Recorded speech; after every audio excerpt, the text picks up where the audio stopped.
depois, se eles aparecerem. Tem um usuário aqui que estão comentando, né? Talvez seja um dos autores. Seja os autores, né?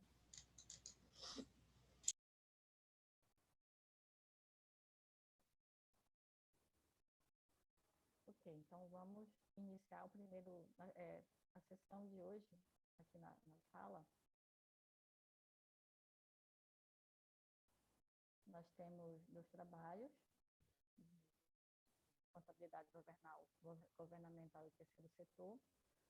O primeiro trabalho, se vocês concordarem, é do Neilson, que está aqui na sala, e do professor Ricardo Rocha de Azevedo, ambos da Universidade de Uberlândia. O título do trabalho é Atrasos na entrega de prestações de contas municipais e a decisão dos tribunais de contas estaduais. Então, vocês têm 10 a 15 minutos para colocar as ideias principais do trabalho de vocês e a gente abre a discussão, pode ser? Obrigada. Fiquem à vontade.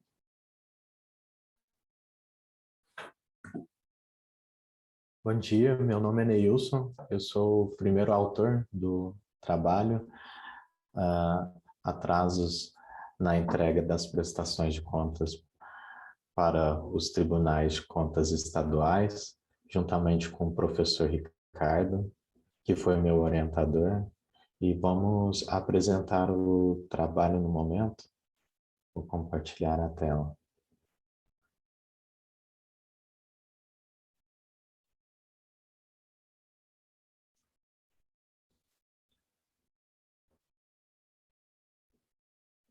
Tá dando para vê-lo? Só executar aí, ô Nilson, mas está aparecendo sim. Pode seguir. Tá certo.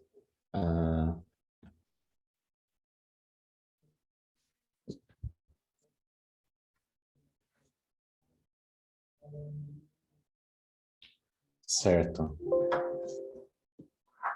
Bom, na introdução, nós falamos sobre a questão das prestações de contas anuais realizadas pelas prefeituras municipais e outros órgãos para os tribunais de contas específicos, no caso, os tribunais de contas estaduais, para as contas municipais. E os tribunais de contas, eles tiveram um grande desenvolvimento, um desenvolvimento institucional maior a partir a partir da CF 88, que ampliaram as suas responsabilidades quanto à fiscalização da administração pública. No caso, a apreciação técnica fica por conta dos tribunais de contas e no final do período de análise das contas públicas, eles apresentam o parecer prévio com a rejeição ou com a aprovação das contas municipais. A literatura, no caso, de acordo com Loureiro Moutinho, 2009 e 2020, a Lei de Responsabilidade Fiscal, ela ampliou as competências dos tribunais de contas para a apreciação das contas públicas. Os tribunais de contas também passaram por um processo de modernização e em diferentes níveis, de acordo com seus processos históricos de cada um, e essa automatização levou a uma melhoria da fiscalização. Mas essa questão da ausência da padronização é um dos fatores que acabam não sendo uniforme e acabam atrapalhando na devida fiscalização dos órgãos responsáveis por essas contas. No caso da diversidade entre os tribunais, os processos históricos, como o contexto local, os recursos para desenvolvimento desses sistemas, também fatores políticos, levaram a eles a distintas formas de fazerem o acompanhamento das contas. Lembrando que também os processos históricos, eles podem ter sido limitadores para esse desenvolvimento dos tribunais. No caso das prefeituras, os impactos de rotatividade nas equipes técnicas de contabilidade, isso pode ser um determinante, um fator possível para que as contas cheguem em atraso aos tribunais. Também pode estar havendo dificuldades na inserção dos dados que podem provocar falhas na entrega, podendo ser entregues em atraso. E uma das questões que é muito relevante é que se a rejeição, se os tribunais de contas rejeitarem as contas municipais, esses municípios podem ter suspenso as transferências voluntárias da União, que representam um recurso adicional para esses entes. Então, no caso, o problema de pesquisa está em se existe associação entre o atraso na entrega da prestação de contas para o tribunal e a respectiva reprovação pelo órgão de controle. Para a metodologia, na coleta de dados, foram verificados os 27 tribunais de contas estaduais. Dentre esses tribunais de contas, apenas 7 tinham as informações necessárias para fazermos o trabalho, que são as datas de entrega das prestações de contas e também as datas, o resultado do julgamento e a divulgação do parecer prévio. Além desses 7 tribunais que tiveram as informações para fazermos a análise, também recorremos ao CGU, do índice EBT de transparência, o IBGE, com o perfil dos municípios brasileiros, o SICONF, com a declaração de contas anual, e a capacidade de pagamento, que é do STN também, e também que proporciona a declaração de contas anual por meio do SICONF.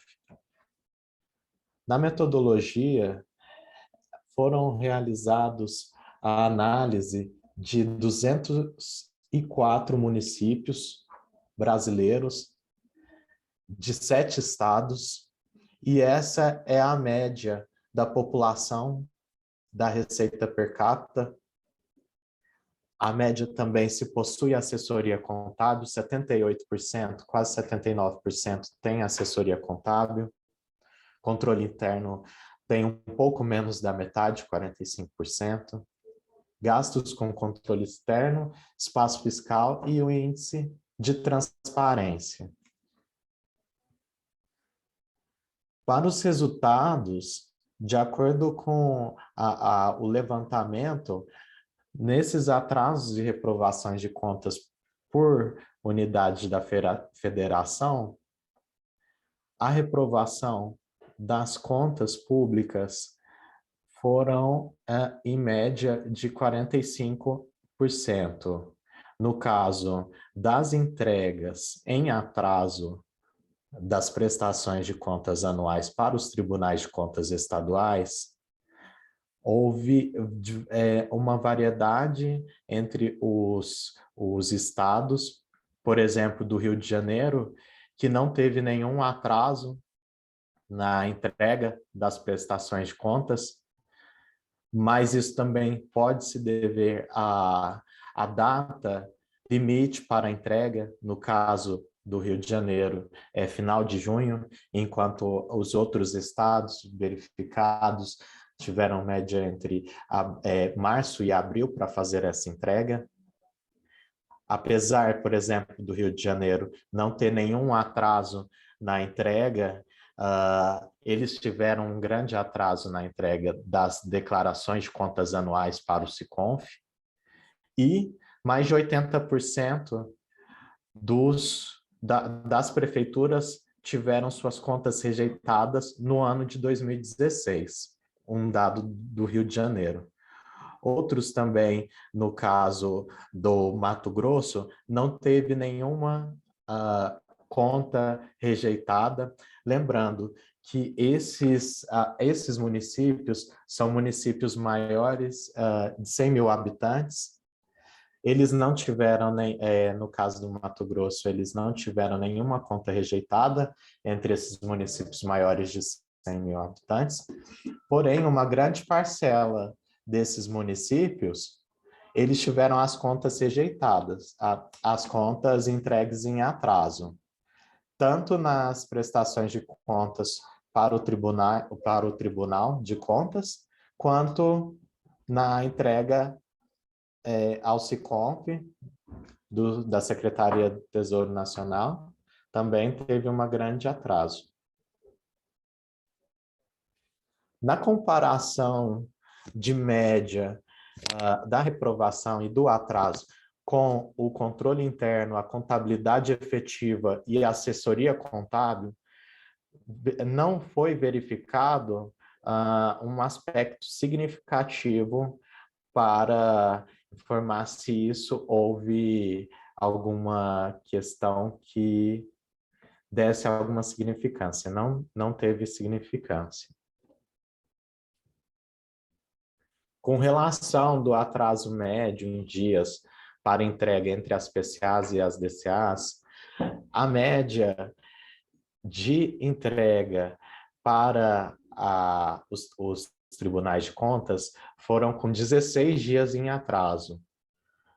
Para as entregas das DCAs ao SICONF, a média já chega a 116 dias de atraso.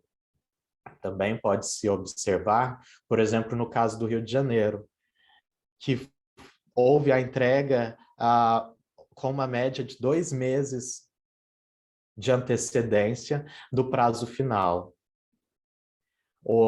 No caso da SICONF, foi mais de 3 meses de atraso, 4 meses de atraso.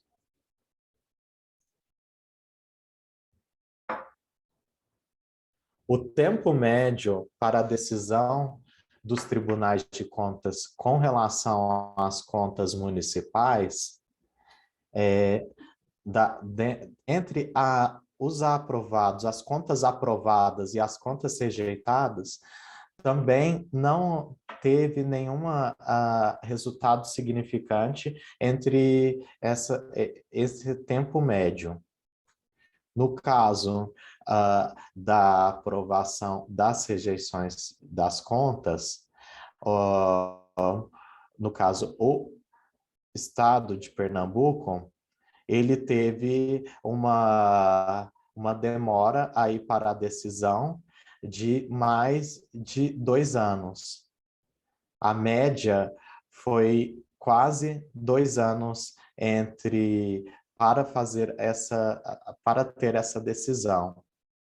Lembrando que, por lei, de acordo com a Constituição de 88, pede-se que essas avaliações sejam realizadas em até 60 dias após a entrega das prestações de contas, o que pode-se ver que não ocorre. No caso, é bem oposto e há uma demora muito maior do que 60 dias. Ali também pode-se ver o prazo de entrega, cada estado, cada tribunal tem a sua data, que pode ser alterado de ano para ano também.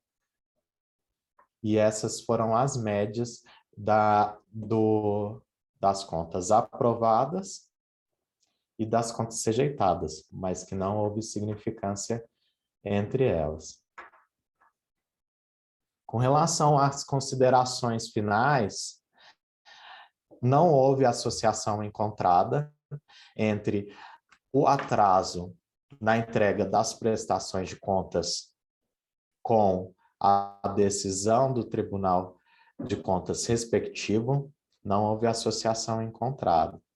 Mas houve indicação de associação entre o atraso da entrega das prestações de contas para os tribunais com a entrega da declaração de contas anual para o SICONF, o que pode indicar que talvez os municípios tenham dificuldades, estejam tendo dificuldades para fazer essa inserção dos dados, talvez a equipe, a rotatividade, a questão da rotatividade, e entre outros assuntos internos da equipe de contabilidade das prefeituras, pode estar afetando essas entregas e provocando atraso.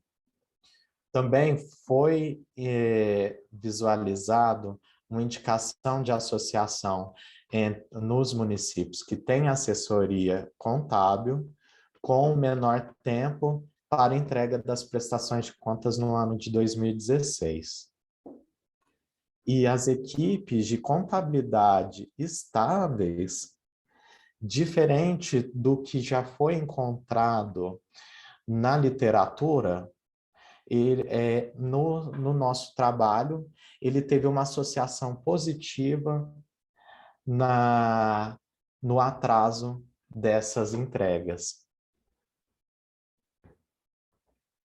Desde já, muito obrigado pela participação no Congresso. Obrigado, professores. Muito obrigado. Obrigada, Nilson, pela sua apresentação. Você pode, por favor, parar o compartilhamento de tela? Certo.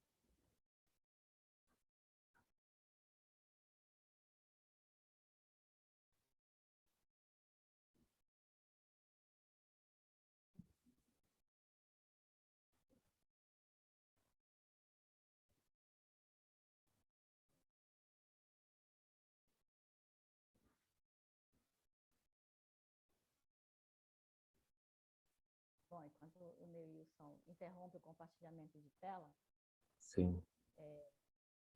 primeiro eu gostaria de... Eu esqueci de me apresentar, peço desculpas, eu sou Poliana Silva, faço doutorado em Controladoria e Contabilidade na FEA de Ribeirão Preto, na USP. Parabéns, Nilson, novamente pela... Rosângela, desculpa, eu já aumentei o meu volume aqui no máximo, eu já troquei o microfone, não sei por que está acontecendo isso. Vou tentar falar um pouco mais perto aqui do microfone.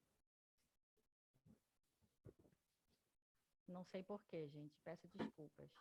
Se ficar muito ruim, eu posso enviar um documento que eu... Oi, Ricardo. Professor, não, tá dando para ouvir. Tá um pouquinho baixinho, mas dá para ouvir. Pode seguir, fica tranquila. Posso seguir? Obrigado. Tá bom. De qualquer forma, eu preparei um documento em cima do documento de vocês, e aí eu posso enviar no e-mail. Tá bom? As minhas considerações, eu vou compartilhar aqui a tela. Rosa e Azevedo.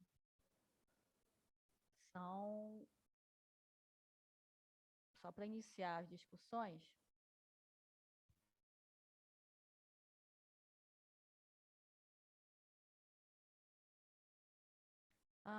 Então, o objetivo do trabalho de vocês, o objetivo de vocês com esse trabalho, foi na minha compreensão, foi verificar se o atraso na entrega das PCAs tem relação ou associação com a reprovação das contas dos municípios pelos tribunais de contas dos estados.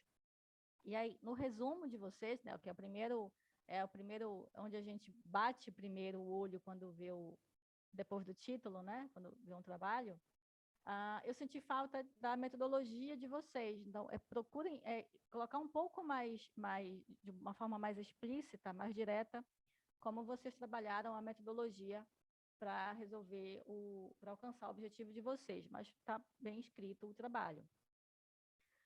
O referencial teórico, o título da sessão de vocês é referencial teórico, mas, no meu entendimento, vocês trouxeram uma revisão de literatura. Vocês falaram sobre os tribunais de contas, sobre os fatores organizacionais dos municípios, sobre a dinâmica do julgamento das contas municipais pelos tribunais, mas eu não identifiquei uma teoria que vocês trouxessem para fazer relação, né, para analisar os resultados de vocês. A metodologia, eu tenho alguns questionamentos, talvez seja válido vocês repensarem na próxima fase desse trabalho. Primeiro, por que 2016? Nós estamos em 2021. Talvez na próxima fase valha a pena a atualização desses dados do trabalho de vocês. Os dados da tabela 1 são de 2018 a 2020. Isso vai um pouco contra vai de contra, né, os dados que vocês coletaram, que é de 2016. Então, nessa atualização, provavelmente, esse gap temporal vai ser eliminado.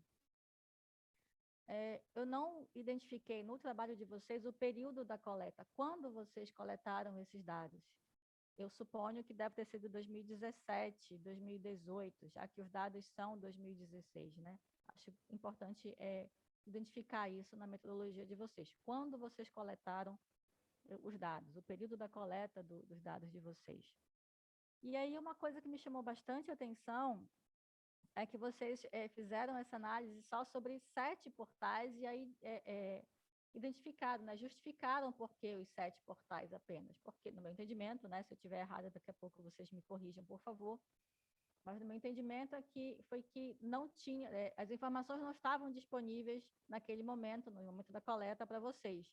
Isso é um indicativo bastante importante, né, porque a gente percebe, então, que dos 27 estados, dos 26 estados, mas o DF, só 7 terem os dados disponíveis no portal é um indicativo de falta de transparência ou de falha técnica. Isso talvez seja importante investigar. E aí, na atualização da coleta de vocês, talvez vocês já identifiquem uma outra situação.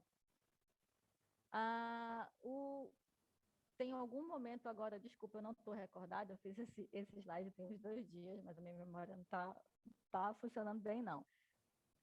Vocês falam do CAPAG, mas eu não encontrei relação, vocês só falam do CAPAG naquele trecho, depois vocês não fazem mais alguma discussão, qualquer discussão sobre a importância do CAPAG para os resultados de vocês.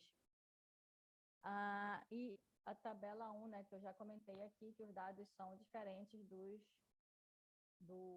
período que vocês fizeram, vocês coletaram os dados, que é 2016, não 2018 a 2020. O trabalho de vocês, eu vejo muito potencial. Vocês trouxeram alguns resultados que são bastante interessantes e que merecem talvez um outro estudo, ou talvez o estudo se transforme para analisar esses pontos que eu trouxe aqui para vocês. Isso aqui tudo, esses 3 tópicos que eu trouxe foi da página 20, que o grifo é meu aqui. Vocês disseram o seguinte, num dos trechos. Isso pode indicar que não se trata necessariamente de dificuldade com uma das prestações de contas específicas, mas sim devem decorrer de problemas na própria organização das prefeituras. Então, vocês identificam aí que o problema pode ser na prefeitura, pode ser de pessoal, pode ser do sistema, pode ser de atualização, pode ser do terceirizado ou do fornecedor do sistema que ocorreu algum problema naquele ano. Eu acho que vale a pena dar uma investigada nos motivos por que esses atrasos acontecem. E aí, no próximo trecho, vocês trazem que a existência da consultoria, que seria um terceirizado, né, está associada a um menor atraso na prestação de contas para os tribunais. Isso pode significar muita coisa. Por exemplo, que o contador ou a equipe de prestação de contas da prefeitura delega esse serviço, delega essa tarefa para uma empresa terceirizada. Então, ele deixa de olhar, deixa de dar atenção para a prestação de contas, né, já que ele entende que aquilo não é uma tarefa dele, não seria uma tarefa dele, já que tem uma terceirizada, já que tem uma consultoria especializada que é paga para isso. E no último ponto que vocês trazem lá nos resultados, na análise, vocês dizem que a existência de equipes de contabilidade estáveis, no meu entendimento, que já está lá há bastante tempo, aqueles profissionais já fazem parte do corpo daquela prefeitura há bastante tempo, está correlacionada com o aumento no atraso da prestação de contas. Isso também me chamou a atenção, porque esses profissionais podem estar desmotivados, podem não encontrar, podem encontrar pouca validade, pouca serventia para a prestação de contas. Isso eu acho que vale a pena também ser investigado com um pouco mais de profundidade. Então, eu entendo que o trabalho de vocês seja o início de outros trabalhos bastante interessantes. E por isso eu parabenizo mais uma vez aos autores e peço que o Neilson não deixe o trabalho na gaveta, Neilson, tá bom? E nem o professor Ricardo. Eu acho que é isso que eu tinha para falar do trabalho de vocês. Mais uma vez, eu vou enviar o documento o Word que eu fiz. Eu peguei o trabalho de vocês e fui colocando comentários, né? Isso aqui é só o resumo do que eu escrevi lá. Mas eu envio para vocês o documento no Word. Vocês querem comentar alguma coisa?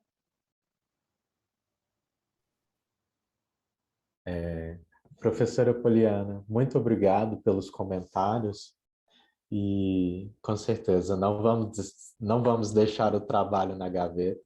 Já temos intenção de prosseguir, continuar, melhorar. Muito obrigado pela sua orientação aí para alguns caminhos que podem ser escolhidos para dar uma melhoria no trabalho. Obrigado. Imagina. Professor Ricardo, quer comentar algo? Eu queria, professora Poliana, primeiro agradecer a sua leitura, a sua colaboração sempre atenta. Obrigado mesmo. Ontem eu conversei com o Nilson e perguntei, né? A gente vai seguir ou não vai, né? Ele falou, vamos. Então ótimo. Então vamos olhar com outro olhar. Então essas contribuições são sempre importantes. Eu anotei tudo, né? Eu sei que você vai me mandar, eu já agradeço. Mas eu sei que o tempo está acabando. Eu queria falar de onde saiu essa ideia, né? Essa ideia veio de uma pesquisa do setor privado. Deve estar comentada em algum lugar. Pelo menos foi de lá que ela surgiu. Uma literatura, uma pesquisa específica que olhava o atraso na transmissão dos dados lá para a Bovespa e o quanto as empresas usavam esse tempo maior para gerenciar resultados e como que isso afetava os resultados, né? Eu falei, puxa vida, isso é bem interessante, né? Então ele ganha um gap, né? Ele ganha um espaço e ele deve, enfim, eu não sei qual é o resultado, né? E é uma iniciação científica, aí o Neilson engajou nessa coleta, foi uma coleta longa, né? Demorou, até acho que é importante colocar o período de coleta, né? O Neilson teve algumas fases ali durante a coleta, olhar todos esses tribunais de contas, etc., até achar aqueles que tinham, né, as informações. Tem alguns ajustes aí, né? Então, alguns tribunais não são estaduais, né, são municipais, então, uns detalhes desses, mas os resultados foram a princípios interessantes. Por exemplo, só vou falar um por causa do tempo, né? As equipes estáveis de contabilidade não têm associação com atraso. Então, eu tenho equipes não estáveis, né, comissionadas, etc., de equipes contábeis, né? Só lembrando, com base em outra pesquisa, 35% da equipe contábil em municípios tem rotatividade, não é estável, né? Isso é um dado de uma outra pesquisa recente. Então, é interessante saber que os que são estáveis, eu imaginava que seria o contrário, né? Então tem algum efeito aí que a gente ainda não consegue explicar, né? Então aquele que não é estável tenta antecipar a prestação de conta. Não sei ainda qual que é o resultado, né? E basicamente a gente foi tentando buscar informações que estão disponíveis, né? Para tentar entrar dentro da prefeitura, né? Que foi o seu comentário, para tentar entender, né? Primeiro, o que causaria, segundo, quais são os efeitos. Primeiro a gente focou no que causaria, né? Mas depois, mais recentemente, nós temos uma outra proxy, né? Que é o próprio ranking do Tesouro, da qualidade contábil do Tesouro, que eles vão divulgar agora a segunda rodada, né? A gente pode olhar, assimilar aquela pesquisa original lá do setor privado, se esses atrasos, né, pegando os dados mais recentes, né, se tem alguma associação com essa proxy de qualidade que o Tesouro vem adotando, né? Enfim, obrigado, professora Poliana. Nilson, parabéns aí foi indicado, né? Não ganhou o melhor prêmio ali de iniciação científica, mas foi indicado já um ótimo resultado. Parabéns, viu? Obrigada. E parabéns, Nilson. Muito obrigado. Obrigado a todos. Bom, eu acho que a plateia, a audiência, gostaria de comentar alguma coisa do trabalho deles?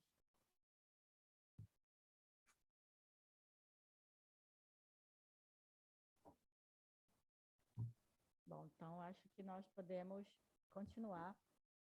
Acho que tem um comentário. Rosângela, por favor. Bom dia a todos. Eu queria parabenizar aí, Neilson, o professor Ricardo, pela pesquisa, né? Excelente, muito boa, até mesmo porque é uma preocupação realmente aqui da Comissão da Área Pública do Rio, entender o atraso principalmente das DCAs dos municípios, né? Então, assim, eu tive um interesse realmente de ler o seu trabalho, Neilson, e duas coisas assim que eu gostaria talvez de contribuir a respeito de repente comentar na pesquisa sobre os prazos diferenciados, né, que, por exemplo, aqui no Rio de Janeiro tem, né, das leis orgânicas para entrega da prefeitura, da prestação de conta dos municípios. É diferente do prazo estabelecido pelo Tribunal de Contas. Então, talvez por isso essa coisa de que os municípios entregaram tudo no prazo, mas sim, tem uma justificativa, tem um enforcement da lei orgânica dos municípios para isso, né? E uma outra coisa assim que não ficou muito clara para o leitor é essa diferenciação de prestação de contas do governo e prestação de contas dos recursos para efeitos de suspensão de transferências voluntárias. Então, assim, na leitura eu achei que não ficou muito claro, né? E, assim, muito boa a observação da professora Poliana, né, quanto ali a metodologia, realmente não percebi exatamente de onde vieram os dados, né, de pessoal, né, eu até imagino que seja da base lá do IBGE, né, e porque eu também conheço essa base e realmente os anos assim não casam, né, esses dados da assessoria, do pessoal da contabilidade ali é de 2014. Então, assim, aí uma dúvida minha, porque eu também preciso de alguns dados parecidos, né, com esse, e aí é uma pergunta mesmo, né, se essa diferenciação entre os anos, né, pode estar ali causando algum efeito, né, que possa interferir no resultado. Obrigada. Obrigada, Rosângela. Professor Ricardo. Eu não quero atrapalhar aqui a próxima apresentação. Rosângela, bom revê-la, viu? Obrigado pelo comentário aí. Nós ficamos bem intrigados com o Rio. Nós não conseguimos identificar, né, a diferença para o Rio de Janeiro, né? Porque os resultados eram bem diferentes mesmo. Nós vamos observar, né? Sobre os dados, né? O fit, né? Entre o ano do dado e o ano do efeito, né? A gente tem que observar, sim, né? Isso porque se eu tenho uma variável de consultoria, por exemplo, que ela não é pelo menos anterior, né? Porque se eu tenho um dado a consultoria de 2015, esse dado, se eu não me engano, estou indo de memória, tá? E a prestação de conta foi em 16, né? Eu não tenho no IBGE ano a ano as mesmas variáveis. Então, a princípio, daria para usar por isso, entendeu? Não tem tanta alternância assim. Quem tem consultoria tende a manter. É uma limitação do dado, né? Mas a gente tem que observar sim, porque se o dado é posterior, a gente não tem como garantir que ele existia na época, né? Mas a gente vai observar. Obrigado, viu? Obrigada, professor Ricardo. Rosângela, também muito obrigada pelas contribuições. Nós passamos agora para o segundo trabalho. Nós vamos ver a apresentação aqui. É da Kathleen Cristine do Prado Silva, da Clésia Camilo Pereira e do professor, né, professora Clésia Camilo Pereira, professor José Marilson Martins Dantas, todos os autores e coautores da Universidade de Brasília. Kathleen, seja bem-vinda. Você tem 10 a 15 minutos para expor o seu trabalho. Obrigada. Bom dia a todos. Estão me ouvindo bem? Eu queria parabenizar aqui o professor Ricardo e o Neilson. Belíssimo trabalho de vocês. Muito interessante a temática. Parabéns mesmo. Me encantei. Vou compartilhar aqui o trabalho.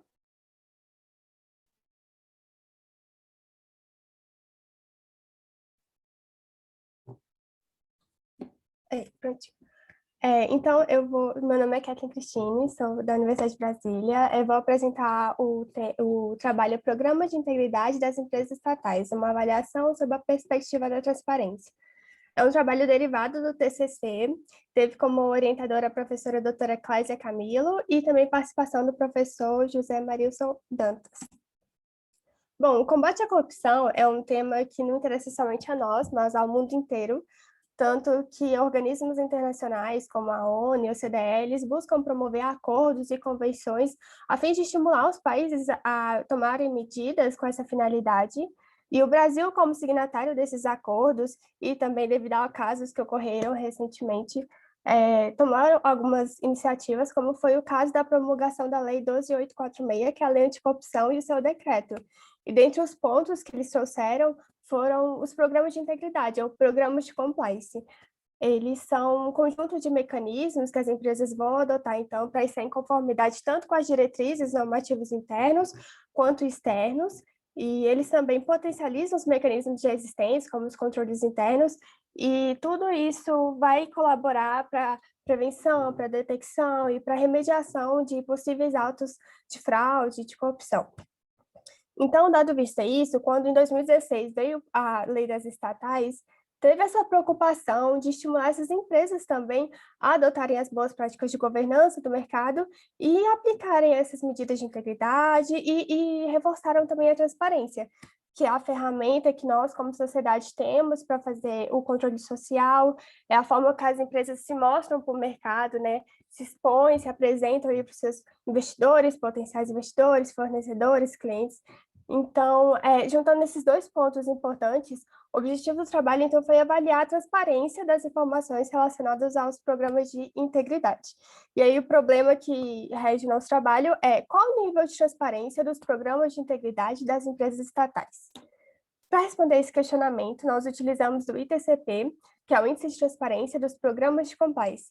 Ele é um instrumento proposto na pesquisa de Carraro, fundamentado nesses normativos e também em manuais da IBCG, da CGU, e ele foi proposto inicialmente para as empresas privadas. Então, nós fizemos algumas adaptações, utilizando também a mesma linha ali, os manuais da CGU, a legislação, e depois da adaptação, o nosso instrumento conta com 8 categorias, divididos em 93 componentes. Então, aqui um pedacinho do instrumento para vocês poderem acompanhar. A gente tem aqui, por exemplo, a categoria canais de denúncia. Cada um possui seus componentes, cada componente é baseado em uma prática de compliance, eles têm seus pesos e a gente vai avaliar, então, o grau de existência dessa informação. Se ela está completa, se ela está incompleta, se ela é ambígua, se ela está disponível ao público, e as notas são de 0, meio ou 1. Depois que nós avaliamos essas informações, a gente consegue calcular o ITCP-CAT e o TCP. O ITCP-CAT é de cada categoria, o que permite uma análise mais detalhada dos dados, e o ITCP é a nota final, o nível de transparência ali final dessas entidades. Eles podem variar de 0 a 1, e então, quando a empresa obtém 1, quer dizer que ela é 100% transparente.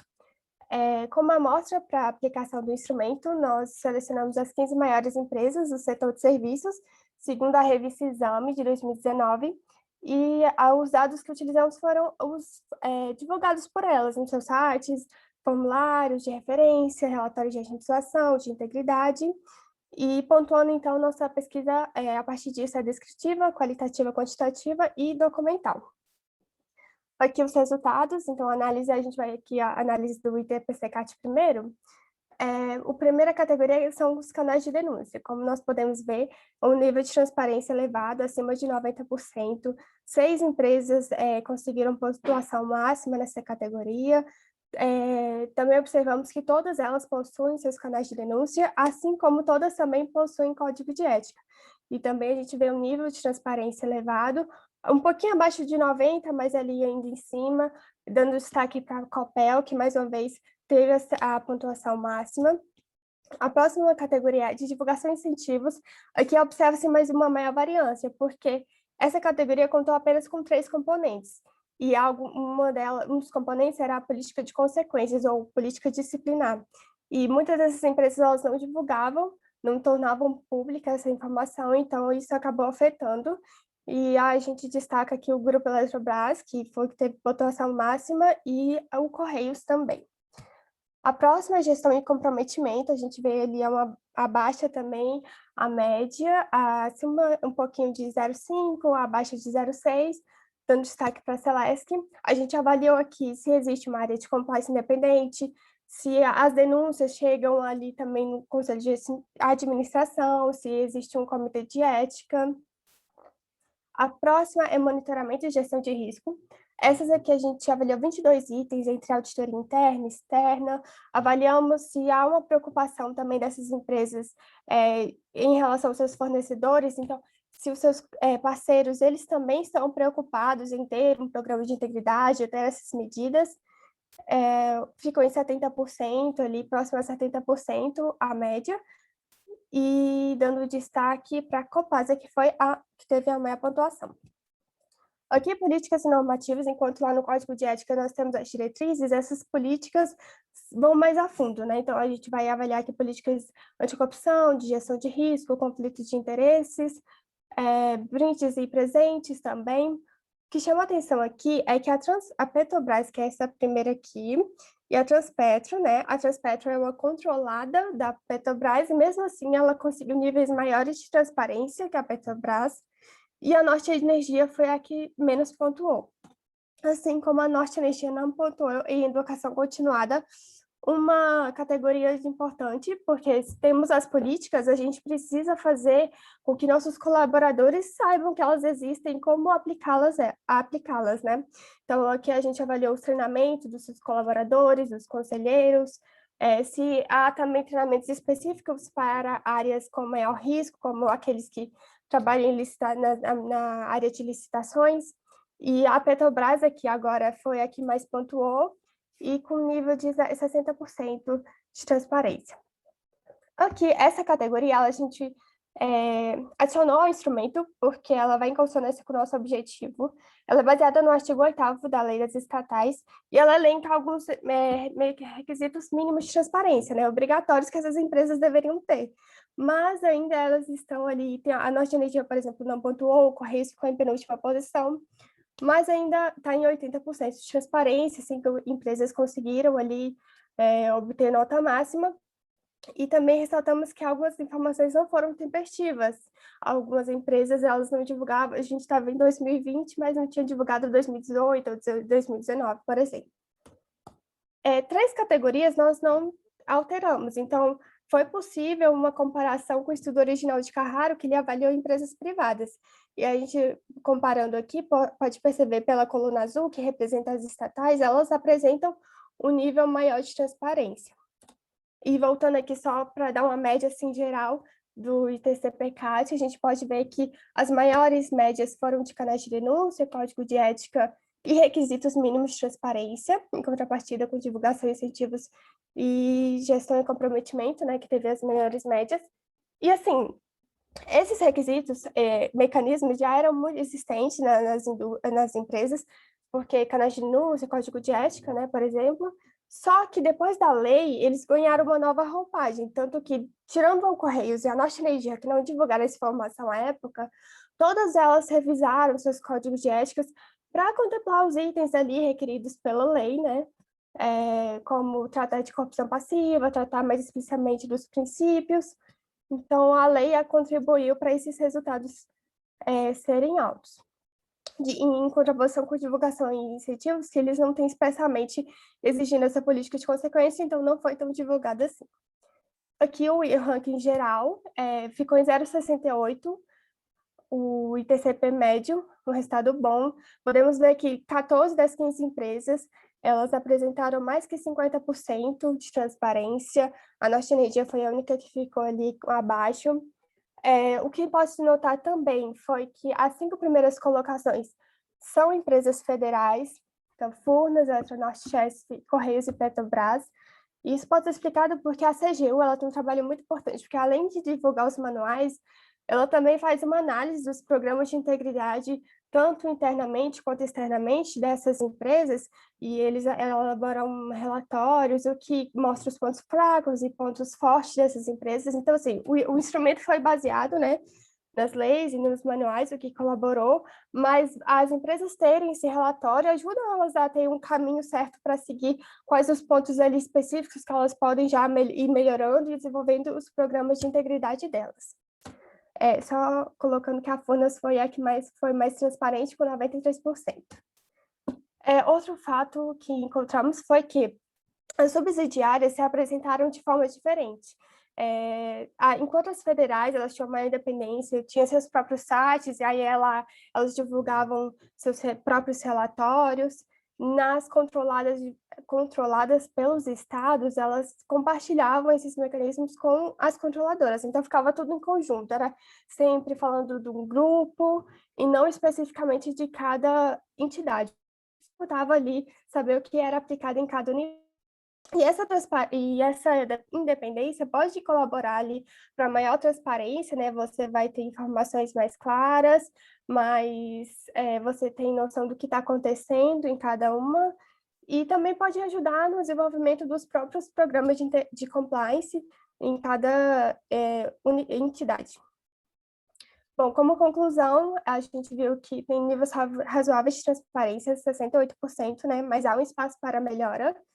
Essa transparência está atrelada à Lei 13.303, então, assim, a lei veio reforçando essa exigência, né, e eles estão cumprindo, estão passo a passo para cumprir com todos os requisitos, mas aí colocando, assim, proatividade de boas práticas, porque não é só esperar a lei vir para fazer você divulgar essas informações, porque a transparência é importante, né, é a forma como essas empresas vão estar se comunicando com todo mundo. E lembrar da adaptação para cada realidade. Como vimos, tem subsidiárias, tem empresas que atuam no setor de energia, que é mais regulado, tem algumas que é monopólio, como Correios. Então, cada entidade, você tem normas gerais, mas precisa se adaptar ali para o seu meio, para o seu próprio contexto. E lembrar que transparência não é só a divulgação de informações, é preciso de informações claras, completas e tempestivas, para que essa transparência, então, seja utilizada da melhor forma, e ressaltando a importância dos programas de integridade e do compliance, que ele não vem somente para criar mais e mais regras, um checklist. O objetivo é realmente uma mudança de cultura interna, e esse segundo ponto é um que está lá no manual da OCDE, que eles colocam que as leis são importantes, elas estimulam... Acabou? Você tem 1 minuto. Tá. Que as leis estimulam as empresas, então, a adotarem esses aspectos, esses mecanismos, né? Mas o caminho sustentável e estratégico para o combate à corrupção é a integridade, né? Vai ter uma mudança de cultura, então você vai acabar que as regras, você vai acabar seguindo, é um curso natural, você vai acabar cumprindo as regras porque você vai estar ali em conformidade com todo aquele meio. Você vai acabar também sendo exemplo para o mercado e para todos, como nossa sociedade em geral. Bom, muito obrigada pela atenção de todos, os contatos estão aqui. Obrigada pelas considerações. Muito obrigada. Obrigada, Kathleen. Você pode, por favor, parar o compartilhamento? Desculpa te interromper, mas se eu não der um break, a gente não consegue discutir o teu trabalho, tá bom? Sem problema. Da mesma forma que eu fiz com o trabalho anterior, eu vou aqui compartilhar as minhas observações. Primeiro, parabéns pelo trabalho. O trabalho está muito bem escrito, a leitura é fluida. Eu percebi pude perceber o cuidado na forma de redigir e de apresentar as ideias de vocês no texto. Parabéns. Primeiro, o objetivo de vocês, né, que foi identificar o nível de transparência dos programas de integridade das empresas estatais e também verificar na literatura quais as bases normativas que são aplicadas às estatais para realizar as adaptações. Esse segundo objetivo, eu não consegui identificar muito claramente no trabalho de vocês. Então, talvez vocês consigam bifurcar o trabalho de passar para 2 trabalhos e dividir para cada trabalho um objetivo diferente. Mas, ok, sem problema nenhum. Isso não desqualifica o trabalho de vocês. Da mesma forma que o trabalho anterior, eu senti falta também de mais metodologia no resumo de vocês. É importante, logo no resumo, que o teu leitor, Kathleen, e os professores também, coautores do trabalho, saibam como você buscou as informações para alcançar o teu objetivo. Isso dá um pouco mais de curiosidade para o leitor para seguir adiante na leitura do teu texto. A tua revisão de literatura, a nomenclatura da sessão é perfeita, vocês não trouxeram teoria, mas trouxeram uma revisão de literatura bastante extensa, parabéns pelo trabalho. Mas vocês trouxeram, olha só, corrupção, percepção de corrupção, maturidade da democracia, transparência, accountability, like, compliance e ranqueamento de empresas, que é o selo que vocês comentam lá. Então, vocês têm 8 assuntos dentro da tua revisão de literatura. O teu leitor pode ficar confuso. E vocês também entendo que vocês precisam direcionar para qual comunidade vocês querem mostrar o resultado de vocês, né? Vocês querem contribuir com o trabalho de vocês para qual literatura? Quem é a tua comunidade? Para que tipo de periódico nacional ou internacional vocês pretendem enviar esse trabalho? Talvez trabalhando um pouco mais a tua revisão, né? Enxugando um pouco mais. Você não precisa deixar de falar o que você falou, o que você escreveu, mas direcionando um pouco mais para uma comunidade específica, por exemplo, de corrupção ou de compliance, vocês tenham um pouco mais de facilidade de entrada para uma potencial publicação, tá bom? E aí, na metodologia, vocês colocam assim: a amostra da pesquisa não comporta a totalidade das empresas estatais que atuam no setor de serviços. Portanto, os resultados empíricos impintam-se apenas as empresas observadas. E não ficou claro para mim o motivo de vocês não trabalharem com todas as empresas estatais. Eu imagino, mas talvez deixar isso um pouco mais claro para o seu leitor seja importante. Eu tenho alguns questionamentos do trabalho de vocês. Por que vocês escolheram o setor de serviços? Qual a importância do setor de serviços para a economia, ou para o financiamento do governo, do estatal, ou do país, ou do município? A coleta de dados. Qual foi o tipo de validação que vocês utilizaram para a coleta de dados? Um autor coletou, o outro revisou, o outro deu outro tipo de validação e assim por diante. Acho importante, a base de dados, né? Os dados de vocês são muitos. Talvez algum tipo de validação interna ou externa seja interessante trazer no trabalho de vocês e colocar exposto para o seu leitor. Ok, vocês fizeram um ranqueamento de compliance muito interessante, o trabalho é bem extenso, mas eu entendo como o teu trabalho, Kathleen, e dos professores, né? Como o início de outros trabalhos, né? O que vem depois? O que vocês pensam fazer com os resultados do trabalho de vocês? Eu enxergo aí um paper para cada categoria dessa. Você pode ter um projeto de pesquisa inteiro dentro desse teu artigo inicial. E por isso eu repito o que eu falei para o Neilson: não deixa na gaveta esse seu trabalho, se a tua intenção for seguir carreira de pesquisadora, né? Parabéns novamente pelo trabalho. Eu repito que ele está muito bem escrito, a leitura foi bastante fluida, e obrigada por submeter ao Congresso USP e por nos dar essa oportunidade de leitura do trabalho de vocês. Eu vou abrir aqui as discussões para a Kathleen e acho que a professora Clésia também está aqui. Fiquem à vontade, autora e coautores, para comentar alguma coisa. Obrigada, professora, por todas as considerações. Obrigada pela participação de todos também, por estar aqui.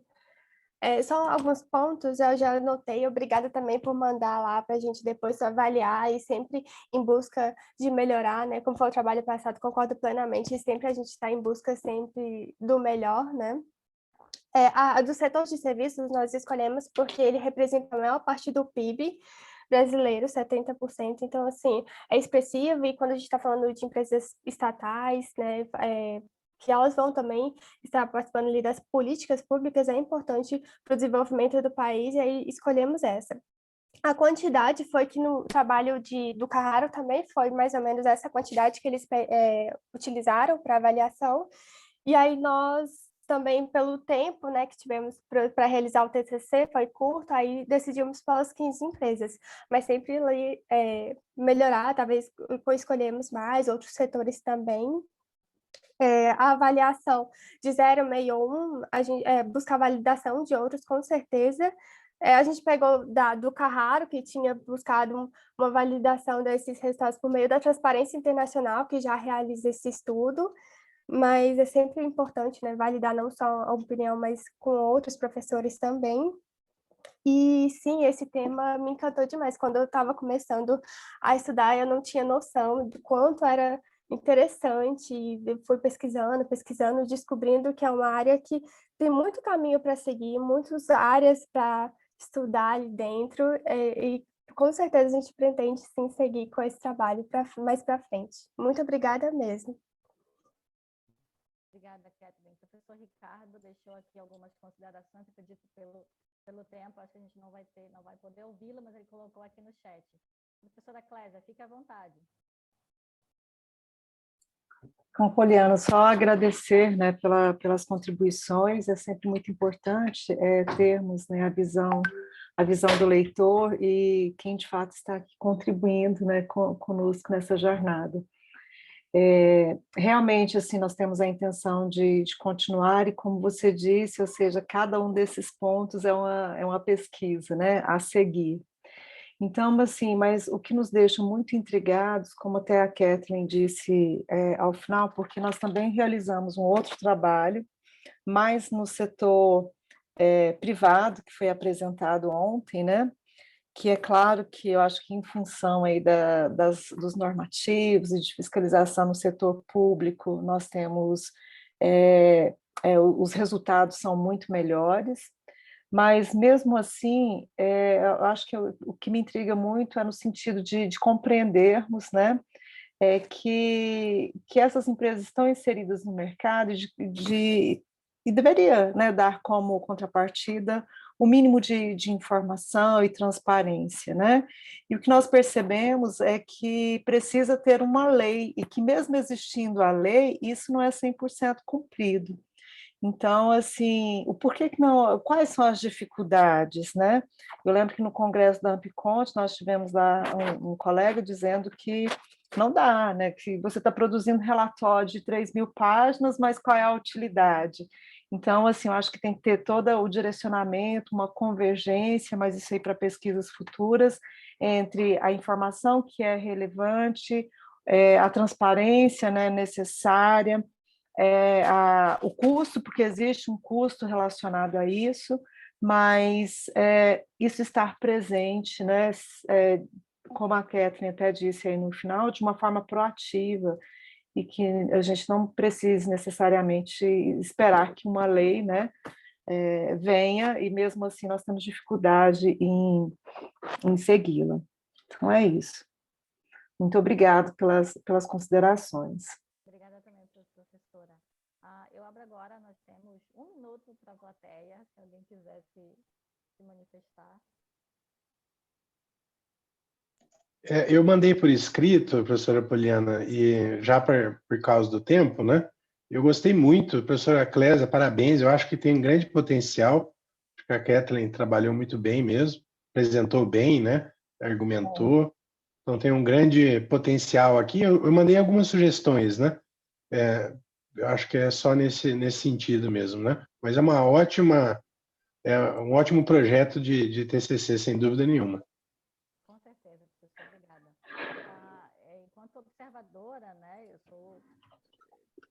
doutoranda aqui na Universidade de São Paulo, de Ribeirão Preto. Enquanto observadora de alunos de iniciação científica, né, que estão apresentando os trabalhos, eu posso dizer que o professor Ricardo e a professora Clésia têm um diamante bruto ainda que pode ser muito lapidado. Então, não percam essa oportunidade, professores, e parabéns por cativar esses alunos, esses estudantes que estão começando na área acadêmica agora, e espero vê-los ano que vem e depois. Eu me coloco à disposição para qualquer dúvida, para chorar no ombro, que está muito difícil, mas não percam esse brilho que vocês mostraram hoje aqui. Muito obrigada. E continuem. Vamos